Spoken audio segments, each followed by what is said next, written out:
பொள்ளாச்சி வழக்கில் தண்டனை கிடைத்ததற்கு நான் தான் காரணம் என இபிஎஸ் பொய் சொல்லி வருவதாக ஊட்டியில் முதலமைச்சர் ஸ்டாலின் குற்றம் சாட்டியிருந்தார். இதற்கு எதிர்வினையாற்றும் வகையில் எதிர்க்கட்சித் தலைவர் எடப்பாடி பழனிசாமி தனது எக்ஸ் தள பக்கத்தில் இன்று முதலமைச்சர் ஸ்டாலின் தனது ஊட்டி போட்டோ ஷூட்டுக்கு இடையே ஒரு பேட்டி கொடுத்துள்ளார். பொள்ளாச்சி வழக்கில் கைது செய்ததும் சிபிஐக்கு மாற்றியதும் அஇஅதிமுக அரசு, விசாரித்தது சிபிஐ, தீர்ப்பு வழங்கியது நீதிமன்றம். இதில் மாநில திமுக அரசுக்கோ ஸ்டாலினுக்கோ என்ன பங்கு இருக்கிறது? ஏன் கூச்சமே இல்லாமல் மார்த்தட்டுகிறார் ஸ்டாலின்? இவர் கையில் பொள்ளாச்சி வழக்கு இருந்திருந்தால் எந்த லட்சணத்தில் நடத்தியிருப்பார் என்பதற்கு அண்ணா பல்கலை மாணவி வழக்கும் அண்ணா நகர் சிறுமி பாலியல் வழக்குமே சாட்சி. கொடநாடு வழக்கில் வழக்கு பதிந்ததும் குற்றவாளிகளை கண்டறிந்து கைது செய்து குற்றப்பத்திரிகை தாக்கல் செய்தது அதிமுக அரசு. கொடும் குற்றம் புரிந்த கேரளாவை சேர்ந்த குற்றவாளிகளுக்காக வாதாடியவர் திமுகவை சார்ந்த வழக்கறிஞர். ஜாமீன்தாரர் திமுகவை சேர்ந்தவர். வெளிமாநில குற்றவாளிகளுக்கும் இவர்களுக்கும் என்ன தொடர்பு? தான் ஆளும் கட்சி என்பதையே மறந்துவிட்டு இன்னும் தன்னை எதிர்க்கட்சி தலைவராகவே நினைத்துக் கொண்டிருக்கிறாரா?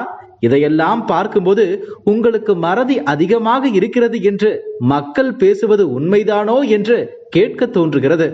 அதிமுக வலியுறுத்தலை அடுத்து மத்திய அரசு தமிழ்நாட்டிற்கான 100 நாள் வேலை திட்டம், சென்னை மெட்ரோ 2ஆம் கட்டம் ஆகியவற்றுக்கான நிதியை விடுவித்தது என்பதை ஹம்பக், பித்தலாட்டம் என்று புலம்புகிறார். திரு ஸ்டாலின் அவர்களே, 4 ஆண்டுகளாக நீங்கள் நடத்துவதற்கு பெயர் ஆட்சி என்று சொல்வதுதான் ஆக பெரிய ஹம்பக்.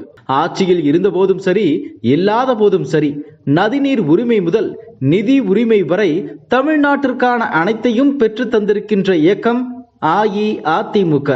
நான் எப்போது மத்திய அமைச்சர்களை சந்தித்தாலும் மாநில நலன் குறித்து பேசுவேன், நிதிகளை கேட்டு பெறுவேன். அது என்னுடைய மாநில உணர்வு. மறந்திருந்தால் டெல்லி விமான நிலையத்தில் நான் அளித்த பேட்டியை பாருங்கள்.